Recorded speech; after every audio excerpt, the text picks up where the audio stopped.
What is good, YouTube? This is Frugal Fashion checking in once again with another video. Now you guys can see right here we have almost every basically nice Boost shoe there is. So I'm gonna be showing you guys a video about which Boost shoe is the most comfortable, which one has the best texture and colorways, and which one is the most hype and where you could get all these. So let's get into this video. Alright, so first off right here, you guys can see we have the EQT Boost. We have the Ultra Boost Terrain High. We have the OG NMDs, OG Prime NMDs. Yeezy V2s, of course. Human Races. Ultra Boost 4.0s. Mesh NMDs. And then Prime Knit Ultra Boost 1.0. So I'm going to be telling you guys which one I like the best, which one the most comfortable, which one you guys should cop and stuff. So let's start off with the most comfortable. In my opinion, it's the EQT Boost right here. Now you guys could just tell by the shoe that it has the thickest amount of boost. It is extremely comfortable. It just like, I don't really like this model that much personally as a look wise, but the comfortability is definitely there. You guys can see just a regular insole though. Actually the insole is a different insole. It feels like really comfortable, kind of feels like a Tempur-Pedic. And then you just got like this Boost outsole. This one is black on black, so they painted the outsole black. And then you guys can see that the Boost is white on the bottom because it's not painted. So this is the #1 most comfortable Boost shoe. Next up, I would have to go with the Ultra Boost. So let's start off with the 4.0s right here. This is the like burgundy maroon colorway, and this one is extremely comfortable, just like all the Ultra Boosts. So Ultra Boosts are a comfortable shoe that I actually really like. It is one of my favorite Adidas shoes.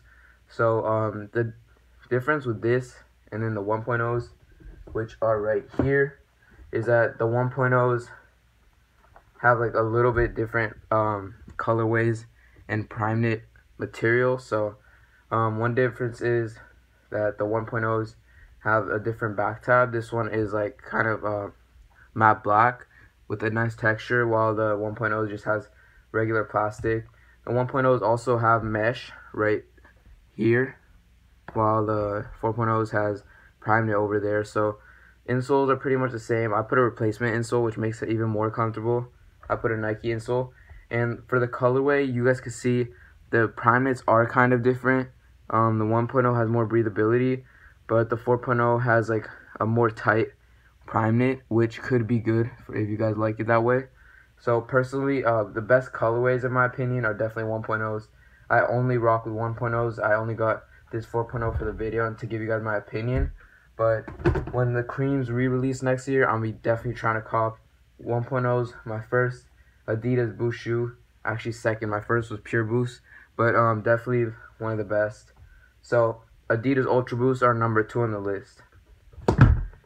#3 is the Ultra Boost Mid, High, whatever. This is the Terrain pair.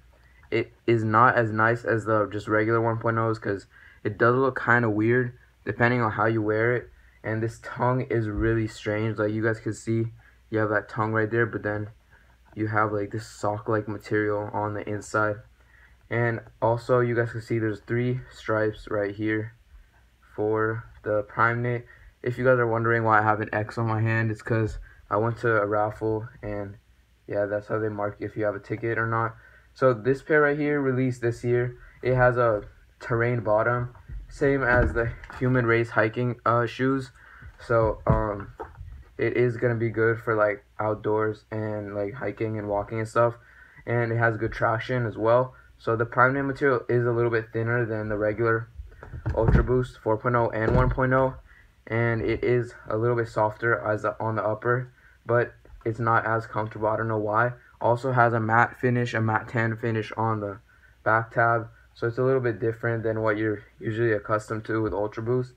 So this will be #3, or I could just include it with #2 since it's still an Ultra Boost shoe. So #3 on the list, definitely gonna have to be the Yeezy Boost 350 V2. Now the 350s and the 750s aren't that comfortable, but the V2s are definitely the most comfortable Yeezys there are. Extremely comfortable and soft. You guys can see you have Boost on the bottom, of course. All this is enclosed Boost. This is a cream colorway. Not that not that expensive compared to the other V2 models. One of the cheaper ones with the Beluga 2.0s and the blue tints that released. So these are number 3 on the list because these are extremely comfortable on feet and they also look really nice. Number 4, definitely gonna have to be the Prime Knit NMDs. Prime Knit NMDs for some reason just feel nicer than mesh NMDs, which you guys see right there.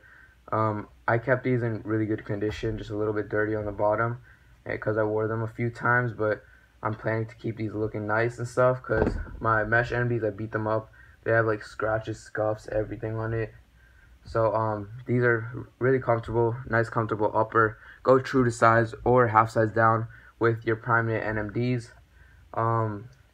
So I'll talk about sizing later on all these shoes, but these are number 4. Number 5, we have the Human Races right here. These aren't that comfortable and they go behind all these shoes. So these shoes right here, they have like a hiking bottom, as you guys can see, and there's just boosts over here. No insole, of course, because none of the NMDs nowadays have insoles. So these right here would definitely be number 5 on the list because they are more comfortable than just regular mesh NMDs since they have Prime Knit uppers. I know the first Human Races didn't have Prime Knit uppers, but they changed it with a hiking model, and these retail at $250. And then lastly, mesh NMDs.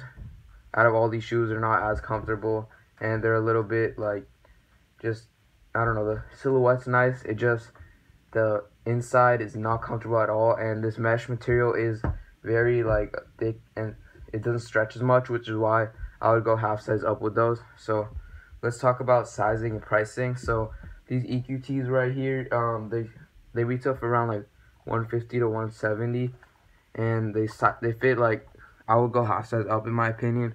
These are 11.5. I'm a true 11.5, but I would prefer 12. Now for the next shoe, which is the Ultra Boost, go true to size or half size up if you like it a little bit loose. I went half size up with these Ultra Boosts. I got a 12, even though I'm 11.5, so I would recommend going half size up. For the Cream V2s or for any Yeezy, I would definitely go half size up because these are size 12 and they're kind of small on me. 12.5 would be the best size. So for the V2s, I would go half to full size up, of course, because these fit very small. I'm a size true 11.5. Size 12, it does fit kind of small on me, but I got a size 12 in most of my Yeezys because size 12.5 is impossible to get in the US since it doesn't even release here. It only released overseas in a size UK 12, which is a US 12.5.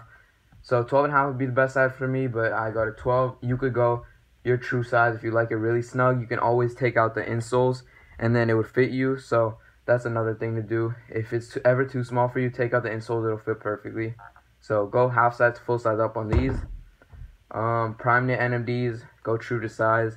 These do have a stretch and room and like you could even go half size down if you want, if you like it really snug. I like my shoes kind of loose, which is why I went true to size. And in case it doesn't fit you, if it's too big, you can always put an insole because NMDs don't even have insoles, so that will be one way to fit you. If you guys want insoles, I definitely recommend taking your insoles from your Nike shoes, such as your Roshi runs or your free runs. They are the best, most comfortable insoles that make the shoes really nice. Like for my 1.0s, I put in the Nike free run insole, and it's like definitely way more comfortable. And for these, I would recommend, these are right here, the Human Races. I would recommend going true to size or half size up, depending on how you like your shoes to fit. These retail for $250, which is kind of the higher end. Since these go for 150 to 170, these go for 170, but they resell since they sold out. These go for 220 retail, 240 after tax in California. These go for 180 to 200, and then 180. You can find these on sale probably. Actually, these are like 225, but they always go on sale. Ultra Boost nowadays are on sale, but 1.0s were never on sale. So I got these for 180.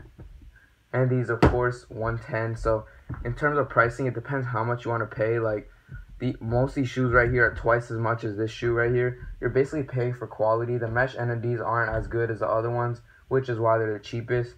I think the best bang for your buck, in my opinion, would be in terms of comfort and like just the colorway. I'll go EQT and Ultra Boost, both around 180 and both extremely comfortable. Yeezys, Good luck getting these for retail. I barely ever got V2s for retail. I got lucky the last few releases, but like it's very hard. I entered hundreds of raffles and won a few of them.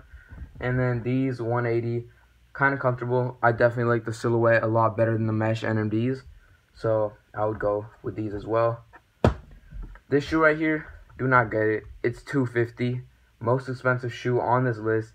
It's one of the least comfortable shoes on this list. If you get it, it's for hype, and this shoe is very hyped. It resells for over $400, and it's of course Pharrell Adidas collab. People are camping out for days for this, so you're probably not gonna be able to get it for retail. So just leave these aside. And if I were you, I would rather go for the Yeezys, to be honest. But V2s are slowly dying, so it's your choice. But definitely for hype, V2s are probably number one on the list. Pharrell's are second. NMDs, prime NMDs are third. 1.0s are definitely tied at third. They're pretty hype. 4.0s, not hype at all. Put these on the bottom of the list. Mesh NMDs, these are just like trash. They're beat to the ground.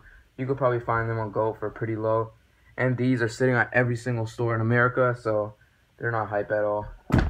So hope you guys enjoyed this video. If you guys have any other questions, feel free to hit me up, comment down below.